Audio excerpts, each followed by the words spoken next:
Welcome to the Guna Fanzine Arsenal Women podcast. The Lionesses off and running at Euro 2025, thanks to a hat trick from Alessia Russo, all of assists. Izzy, a hat trick of goals, you get the match ball. What should you get for assists? That's what I was wondering yesterday. Well, I think she got UEFA Player of the Match, so that's something. And a lot of people on Twitter were saying, "Why did she get that?" But if you actually watched her playing, she was great throughout, just such high work rate, and getting three assists is not easy in the slightest. So maybe you should get the spare match ball or something, just a little something to reward you for that work. But yeah, UEFA Player of the Match is pretty good going.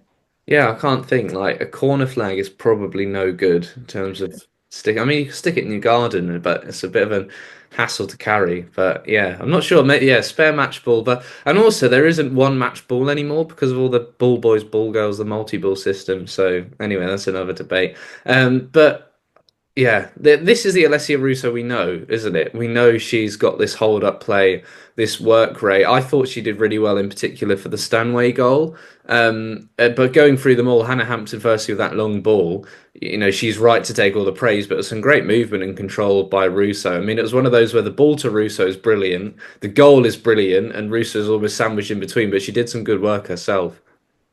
Yeah, definitely. I mean, it wouldn't have happened had she not made that run and got on it. And then I thought at first she was going to try and go all the way herself. And then I saw James making that cut into the middle and it just linked up perfectly. And I think everyone knew it was going to be a goal the minute it left Hannah Hampton's feet. It just was so perfectly timed and it worked so well. Such good waiting of pass. But yeah, Russo to hold that up, look for James and make that pass. It's just classic of what we know and love about her at Arsenal.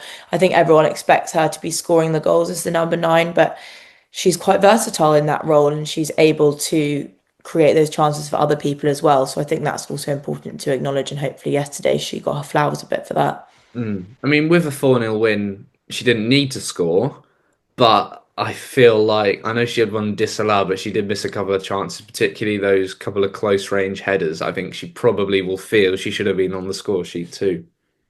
Yeah, definitely. And I think it was similar in the game against Jamaica. She'd had so many chances and she just looked so frustrated because I know she loves to score goals.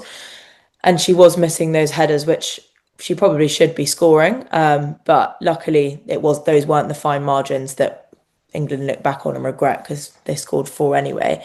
But I remember saying to my mum, who I was watching with, I said she'll score one at some point, and then she did, and sadly it was disallowed. But the look of relief on her face when it did go in, I just think, yeah, hopefully her time will come against Wales perhaps, and she'll get her name on the score sheet, and that might just open the floodgates for the rest of the Euros if that happens. I mean, she's a player that works well with that, sort of the free behind her. I thought it was a good move actually to move Lauren James out wide. I sort of couldn't believe the amount of chat there was around Lauren James. It's like if she's fully fit, then she starts. I think she is probably England's best player in the sense of what she can do by herself in almost to break a game open. And on an Arsenal podcast, we have absolutely no shame in saying that. Of course, a former Gooner. In the summer of former Gooners coming back, I think that one might be a little bit of a stretch too far. But Russo sort of worked well. Of course, she's got that relationship with Toon, who we were both saying, Toon or Clinton needed to come in to sort of work a bit more of that midfield too. But Lauren Hemp as well was absolutely fantastic. It felt like a much more balanced England team yesterday. Yeah, definitely. And I think that against France, we struggled going down the left and getting it to Hemp for her to be able to work her magic and moving Alex Greenwood out into left back, which is what they did after the match started.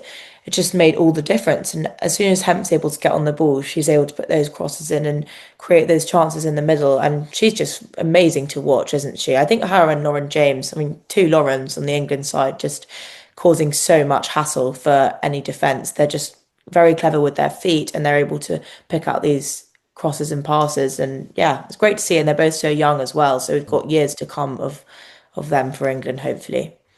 One of our Arsenal players started yesterday, of course, Leah Williamson. Little shaky against France, but by no means the worst player on the pitch, or even in that back four in the first game. Gave the ball away a few times yesterday. I feel like maybe she's yet to fully find her feet in this tournament, Williamson. And I said on the Guardian the other day, almost her best football has come for club rather than country in the last year. I don't know if you'd agree with that. Yeah, I think so. And everyone's sort of saying, oh, she's still coming back from her injury, which is true because it's such a huge injury. But it has been over a year now since she stepped back onto the pitch. So you'd expect her to be at those levels. And if she's able to perform at those levels for club, then love to see it in an England shirt. I know how important she is as a leader on the pitch, and there was a lot of chat about that on Five Live before the game yesterday. That against France, they needed someone to bring everyone together, and perhaps she wasn't doing that. But she did look a lot more confident yesterday. I think after you score a goal and you're 1-0 up, everyone just settles down a bit.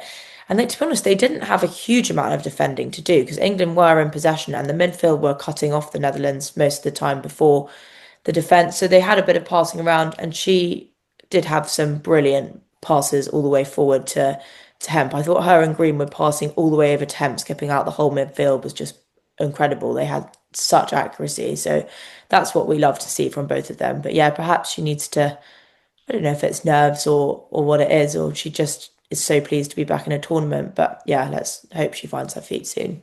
Yeah, a more settled back four yesterday as well. It's amazing how, you can debate so much about the personnel, but actually swapping two players over positionally and Greenwood and Carter actually worked a trick just to have that left-footed left back for Carter, who, looked certainly like a more natural centre back and battled well. I mean, look, England had to keep Miedemar quiet, which, is what undid Wales on that first day. From a Dutch perspective, tough game for Daphne van Domselaar, who did make a good save actually towards the very end to deny Russo. I mean, not a well organised defence, that Dutch one, and not a lot. We didn't see a lot of Victoria Pelova either. A couple of good driving runs and efforts, but that was about it. Yeah, it really felt like they just couldn't get away. England were just intercepting them in the middle, and against Wales, we were what from watching the Netherlands, it was worrying how strong their midfield were, and I think everyone thought they were going to take England apart a bit in that section of the pitch, but actually, it was the other way around. And yeah, their defense was very disorganized. A lot of those goals came from players just being in space and not being looked after by the Dutch defense, and they were able to pick up the second or third balls and have a chance. And I think that will be something that the Netherlands will need to tighten up if they want to try and beat France because the French we know what the French players are like and the French attackers they're even quicker than England were yesterday. So that'll be important for them. But yeah, not a great defensive performance at all. Frustrating as well from an Arsenal perspective because it feels like Pelova needs some football this summer, but if things don't go well in the last couple of games and the Netherlands aren't particularly set up well after that France win, and you'd make England favourites with all due respect to Wales, but she played out wide in the first game, and sort of there's a lot of central midfielders in that Dutch squad. She played out wide, did really well, obviously scored in that win over Wales in the first game, was in sort of the left side of midfield for a lot of it yesterday. Would feel frustrating from an Arsenal perspective if the Netherlands are to go home early when Pelova, understandably hasn't played a load of football herself after coming back from her own injury. Yeah, definitely, and especially in that battle for the Arsenal midfield. I know that Renee Slegers has spoken about it before, how many midfielders there are, and it's just such a difficult decision. And I do just think it will always come down to if you're not playing lots and you haven't had lots of minutes, then you're not going to get called upon in big moments. And so if she doesn't get a lot of chance this summer, you're right. I just think it won't be fantastic going back for Arsenal, but she's looking good in what she has done. So maybe that'll be promising. And it seems she's ready to play majority of a match anyway. So she'll hopefully go if they do go home, go back to Arsenal and be able to fully kind of throw herself into pre-season, which she wouldn't have been able to do last year. So that could be good either way. But yeah, shame. Yeah, we've seen some good glimpses, definitely. My understanding is that Arsenal women, the players not involved in the Euros, return next week for a pre-season, start of pre-season training. A lot of people have been asking me about a pre-season tour, which I understand there is a trip, whether I'd call it a tour. I'm sort of waiting on more material, more information even to materialize. It's going to be in Europe, and that's about all I know. But I don't think it's going to be one like America last year, where it's sort of these big advertised games and fans come along. I think it may well be more of a training camp sort of thing, if maybe with a behind closed doors game. But I'll try and find out more on that. But sort of don't be saving up your work holiday if you're a fan and looking to go out. I don't think it's going to be that sort of thing, but I might be wrong. You never know. But we'll hopefully have some more information on that. Norway and Switzerland both in decent positions as well. Norway are a strange old team, aren't they? Really, really strange old team. Frida Marnum, maybe not been super lively so far in what is a star-studded Norway team that just not failed to deliver because they've won both of their games, but you wouldn't put much money in them to go on and win the whole thing, would you? No, I don't think so. I've watched both, and they've been the poorer side in the majority of both those matches, but they've been able to cinch those wins sort of at the last minute, and that's great, and that's what you have to do if you're a good team, and they've got those star players who should be able to do that. So it should be a no-brainer that they're winning those matches. Just the amount of kind of talent, the amount of serial winners they've got in that side, it just doesn't seem to work when they all play together. And Marnham getting taken off at half time, I'm pretty sure, in the last match, just not seeming to get a lot of action. But yeah, I wouldn't put money on them to go all the way. But she's had a very good season, so it's not like we need her to play lots of football. But it's a shame that they're not able to kind of all play at the same level when they're playing for country as they are for club. Not sure what's going on there. We're recording this on the Thursday morning, so it's the final round of group games, which means they all kick off at the same time every night. So tonight, Finland v Switzerland, Norway v Iceland. So I suspect a bit of double screening. At the moment, Switzerland above Finland, and of course Lumi, our Guna contributors out there doing some bits of Finland, and she'll be willing them on tonight against Switzerland. A straight shootout for second place, and Lia Walti has been magnificent so far. A lot of pressure on her, and I'm sure she's put that on herself with this home tournament. She's done so much to sort of market it herself, sort of on her own social media, and realize how big her profile is. But she's really backed it up on the pitch as well. I think she's been superb. Yeah, I know. And I think we were talking about it, and a lot of people were the injury concerns before, and worrying that she was just kind of the captain and she'd not play that many minutes, but it was just a bit of an honor to be the captain. And she's yeah, put her money where her mouth is, and she's had a great couple of performances. It's gone down very well on Twitter. Everyone's excited for her to play for Arsenal like this next season. But when she's playing well, she's just such a beautiful player to watch. She's so elegant, the way she is able to hold on to the ball and weave through players, and it's just great to see. And I'm just pleased for her on a personal level as well, that she's more experienced player. She's finally got a Euros on home soil, and she's able to lead out the team in her home city, and that's great for her. So it's always nice when good things happen to nice players as well. Yeah, as you say, she's been getting sort of worldwide recognition, in a season where a lot of the time she's been a bit of an understudy. She was quite key in Rene's sort of first few months, but then sort of got moved out when Mariona dropped into that central midfield alongside Kim Little. But yeah, really, really enjoyed watching her, and Switzerland so far, who, were quite a dull team. I remember in the last World Cup down in Australia and New Zealand, and actually they've really invested in sort of their young talent, the likes of Sydney Schertenlieb, have been, yeah, really good to watch. So enjoying watching Switzerland. No surprises to see Spain tearing it up already through into the knockout stages, and as things stand, we'll come up against Switzerland, so we could get a Mariona versus Lia Walti clash, which would be very, very enjoyable. And Mariona scored in that 6-2 win over Belgium. She's been involved in the build up to goals as well, 2 assists in their opening thrashing of Portugal. Just goes from strength to strength, doesn't she? And as Arsenal fans, of course, Barcelona fans know what she can do in more than one way, but she's just continued doing what she's been doing so successfully.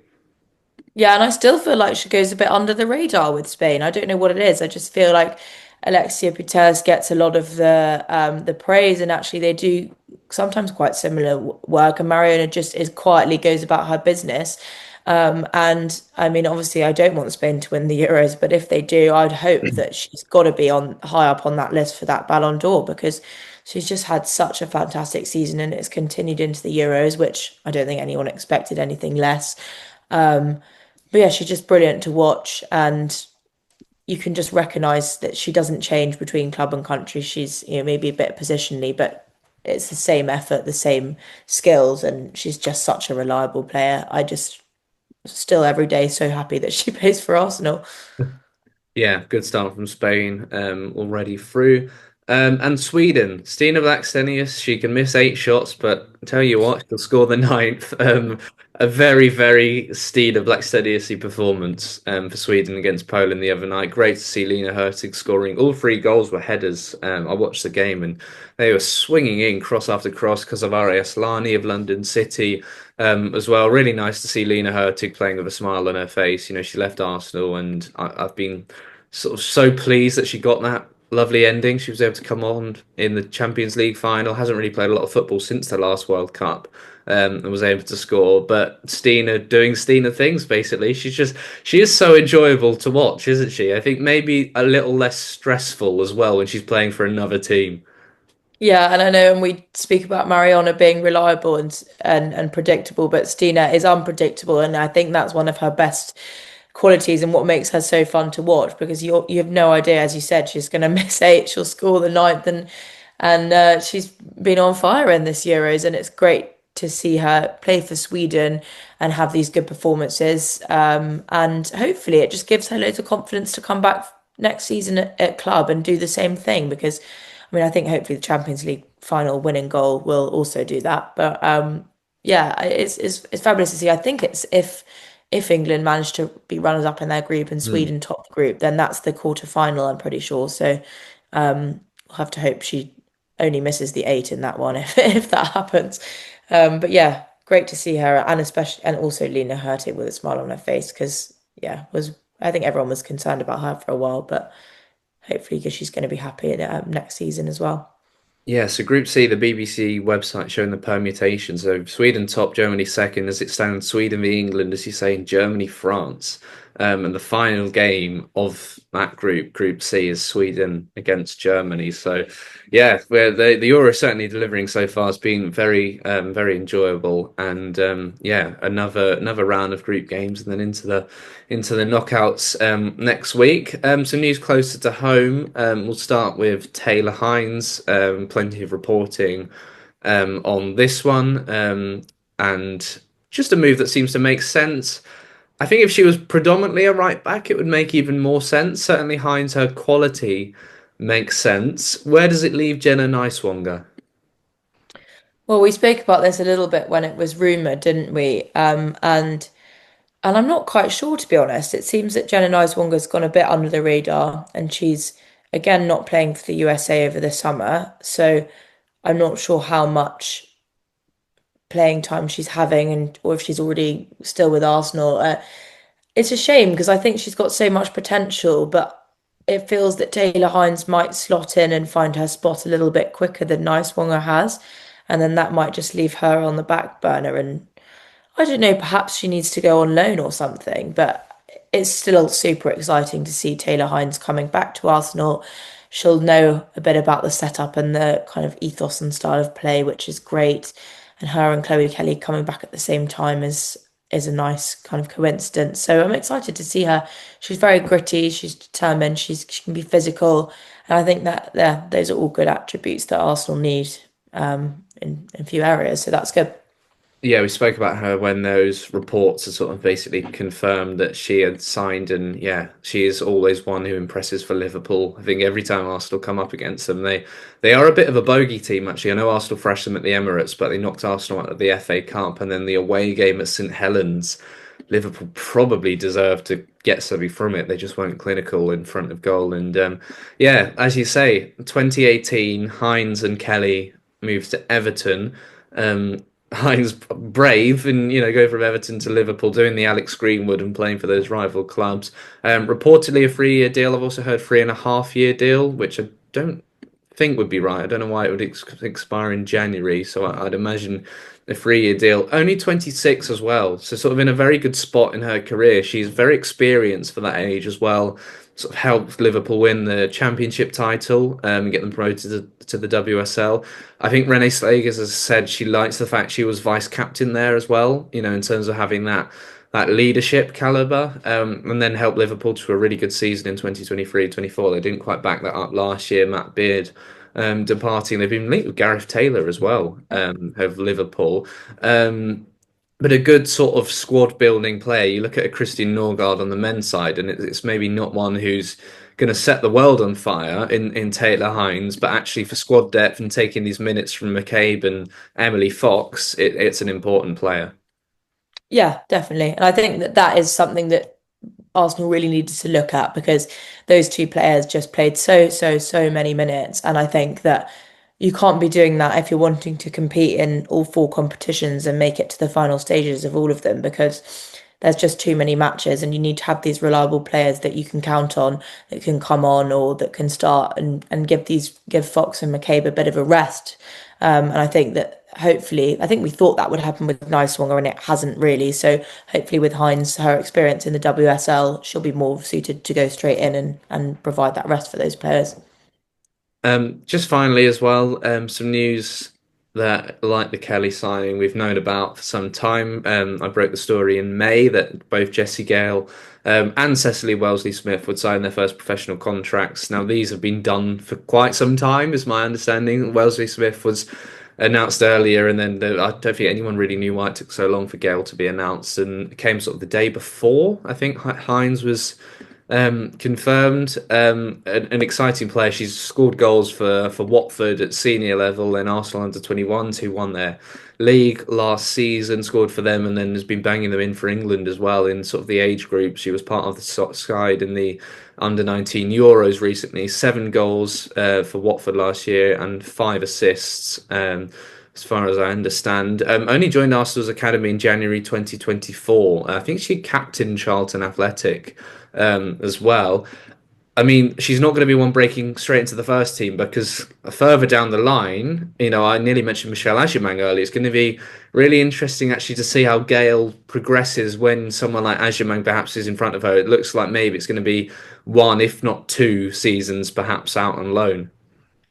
Yeah, probably. But I think that that's great that she's had such a great run of form at you sort of a younger age groups level. So if she does go out on loan, hopefully that'll just progress a bit like Agyemang. She probably couldn't have played much last season if she'd stayed with Arsenal, but that loan at Brighton was all she needed just to kind of be set off a bit, and now playing at the Euros with England, it's just great to see. And hopefully something similar happens with Gail. Maybe she'll bring some slightly different qualities to Agyemang.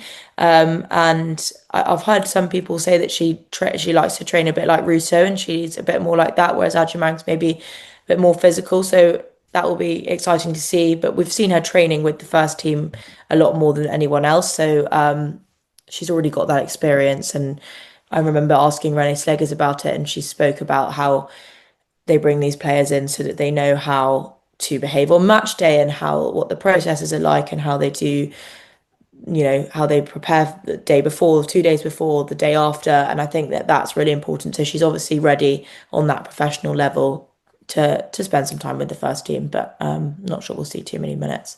Yeah, they've done the same as well with Elliot Allen, who was the under 21s head coach and was sort of doing a bit of shadowing, doing some of the sessions in the first team, and then by the end of the season was sort of involved in every game, every training, and he's taken on a role sort of as now an assistant coach to Renee Slaying as the under 21s. I think have hired a new head coach. No one is sure who it is yet, but I'll break that news when I get it. But again, he was definitely a case of is going to be a really important figure now in terms of bringing these young players through to the first team. I don't know if you read my interview with Madison Millington Stanbury, who sort of left the under 21, sorry, this summer and talked about how scary it was training with the first team. And I think we forget this, with young players, Yeah. actually how terrified you would be. There's players who've been sort of 15, 16 going in and training with these World Cup winners, these superstars. And she told the story of having to go and go for a penalty shootout when Manny Zinsberger basically came and found her and said, "Oh, we heard you saved a few penalties in this recent youth tournament. Fancy you saving them from the entire first team?" And she said she didn't save a single one, but Katie Reed missed, which she told me with a real smile on her face. And poor old Katie Reed. But actually having these coaches and that clear pathway, I think, is really, really important. And the amount of players who have gone through and signed professional contracts, the amount of academy graduates in this Arsenal squad, is a really, really good sign. Yeah, definitely. And I think it just shows. It's also on the men's side, it just shows the club as a whole are very keen on nurturing this academy talent and showcasing it on the big stage a few years later. So it's exciting to see, and I think everyone just loves the story of how Leah Williamson, Lotta Moy all playing in the first team, having come through the academy. Katie Reed as well, winning the Champions League so young. I know she predicted it in her TikTok. Did you see that? That Mm. she said in the first game, we're going to win the Champions League this season, and then they did. So that was pretty good. Maybe she needs to start saying that about a few other domestic trophies. But yeah, I think that it is so important, and having that coach move up there, the girls will know him a bit better, and that might give them a little bit of confidence coming into the first team. Someone, a friendly face on the coaching staff, and if there are a few other girls there that have signed their contracts that are spending more time there, then it's just going to be a more comfortable environment, and then they'll be less nervous to showcase their skills and show what they've got. Mm. Yeah, a little plug for that interview. Actually, Madison spoke very, very eloquently and bravely about her experiences in football and her autism, which she'd only told sort of five of her Arsenal teammates about, hadn't even told many family and friends. And this was sort of her way of telling her story. Myself and Susie both went down to Bournemouth. Susie took some great pictures. That'll be in a print edition of the Gooner at some point as well, because we really want to show off this interview and some more of the pictures. But this was sort of Madison's way of telling her story. That's on the Gooner fanzine website, and well worth a read. I saw Safia Middleton Patel in goal for Wales as well as another who actually really inspired Madison in terms of coming out and talking about her autism, and it was really nice to sort of see her playing yesterday and really spreading that awareness. So that's up on the Gooner fanzine website. We've also been covering every Euros game where there's been some Arsenal involvement, and writing an article. We even had a live blog yesterday for the Lionesses. So any Arsenal involvement at the Euros, we have been across it on the Gooner fanzine website. Two games tonight. I'm at the cricket, unfortunately, so somebody else will be filling in for me. I'm sure we've got this big team of writers, and then plenty of coverage for the rest of the tournament. Enjoying the Euros, Izzy? Is it living up to expectations just finally? Yeah, definitely. I've been super busy doing my graduation and everything, so I haven't had as much time to kind of what I've caught bits and bobs of each game that, especially when there's Arsenal players involved, because you feel like you have more of a stake in it. But yeah, especially after England's performance last night, Euros is back on, and yeah, enjoying it, but also watching a lot of tennis. So yeah, it's a summer of sport. It's great. Yeah, I'm very much enjoying my life at the moment. Is sort of cricket morning and afternoon, get back, get the 5 o'clock kickoff on, get the 8 Yeah. o'clock kick on after that, and then crash into bed. And it's absolutely wonderful. Izzy, great to see you. Congratulations as well on graduating, and speak again soon. Thank you. Bye.